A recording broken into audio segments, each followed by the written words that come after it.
కాదు, పైవాడు గమనిస్తున్నాడు. ఓ దేవుడా, ఈ చేతులు తట్టుకోలేకపోతున్నాయి. హిబ్రూలు చాలా ఎక్కువగా బలంగా పెరుగుతున్నారు. త్వరలో వారు మాకు వ్యతిరేకంగా తిరగబడతారు. కాబట్టి నా ఆజ్ఞ వినండి. పుట్టిన ప్రతి హీబ్రూ బాలుడిని నైలు నదిలో పడవేయాలి. అతను అంటే ప్రతి బిడ్డన? కాదు, ప్రతి మగ పిల్లవాడు.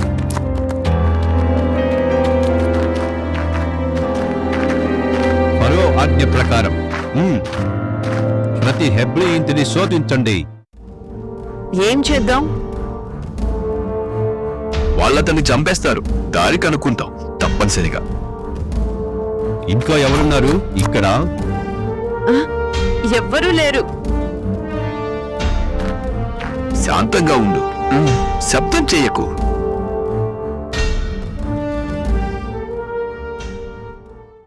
ఈ నది అన్నింటినీ మౌనంగా తీసుకుపోతుంది. పైగుప్తుకు శాంతి వస్తుంది. వేగంగా కదా, సూర్యుడు అస్తమయ్యేలోపు పనులు పూర్తవ్వాలి. ఫరో ఆజ్ఞ. మా దగ్గర శక్తి మిగిలిందేమీ లేదు. మేము విరిగిపోతున్నాం. ప్రభు మనపై దయ చూపాలి. విన్నావా? ప్రతి హెబ్రీ బాలుడిని చంపాలి. మన బిడ్డ అది అబ్బాయి అయితే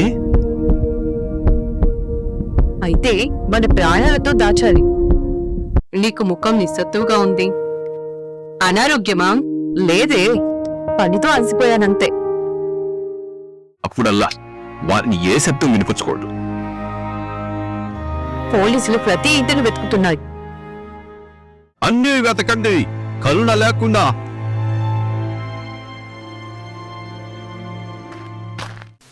నువ్వు సురక్షితంగా ఉన్నావు. చిన్నవాడా? బాబు అయ్యాడు. ఎంత అందంగా ఉన్నాడు. మనము ఆయన్ని కోల్పోము.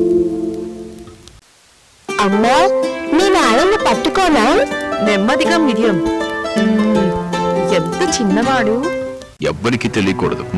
పగలు రాత్రి దాచిపెట్టాలి. మన శక్తంతా పెట్టి కాపాడుతాం.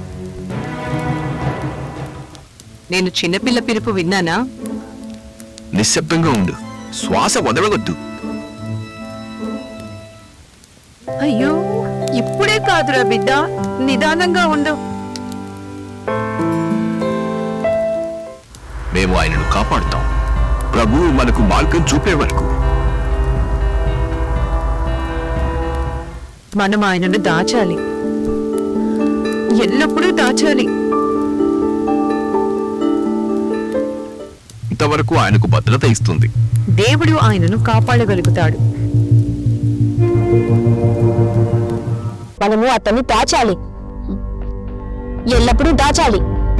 వేగంగా గుర్తులోకి. క్షమించు బిడ్డ, నీ ప్రాణం కోసం ఇది. ఇప్పుడు కఫే.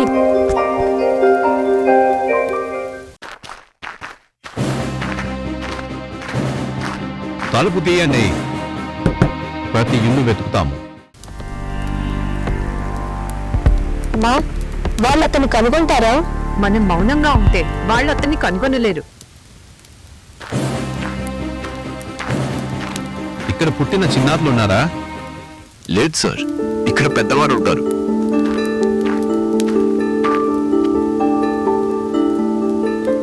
ఇది బలంగా ఉండాలి, నీళ్లలో మునగకూడదు.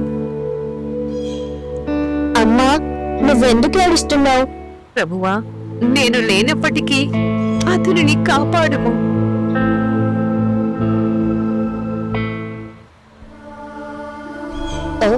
అమ్మా, ఇది వీరుకోలేనా? కాదు బిడ్డ, ఇది ఆశద, వీడ్కోలు కాదు. దేవునితో వెళ్ళు. నా బిడ్డ,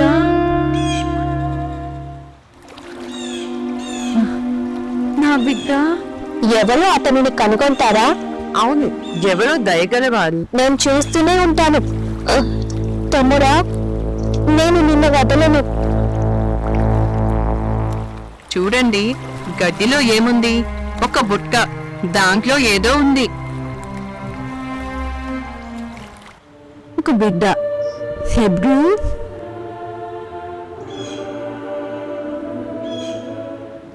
ఎవరు నిన్ను ఇక్కడ వదిలారు చిన్నోడా?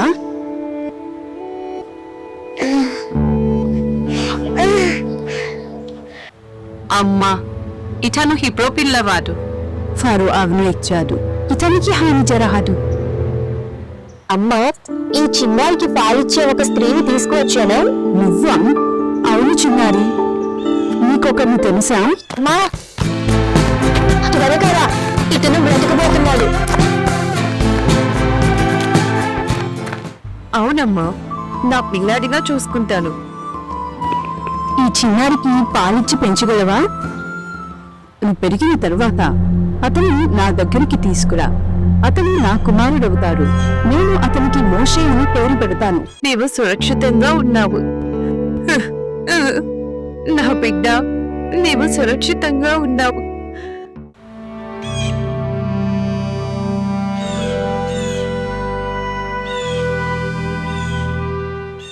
మోసే, నీవు ఎంత బలంగా పెరిగావో చూడు. ఫరో గర్వపడతాడు, కానీ నిశ్చితం కాదు. హెబ్రీలో వారు ఎత్తులా పెరుగుతారు. నా ప్రజలు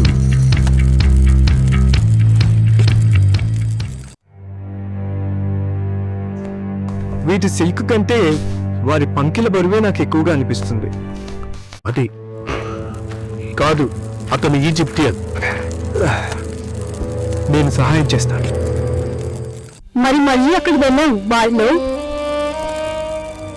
వారు నీ తండ్రి గౌరవం కోసం రక్తస్రావం చేస్తారు. నీవు నా కుమారుడు. వారి కాదు నేనని, లేక మీ గహనాల పుస్తకాన్ని ధరించిన అన్యనాయన? నేనెవరు? హెబ్రీల రాజకుమారుడా?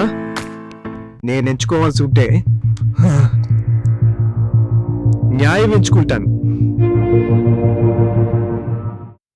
ఓ సుమి, దయచేసి నేను చెయ్యలేను. సరిపడింది.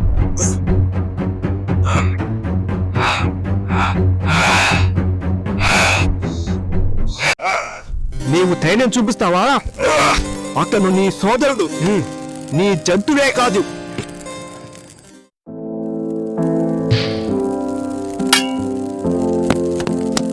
ప్రభువు మాకు కృప చూపుగాక.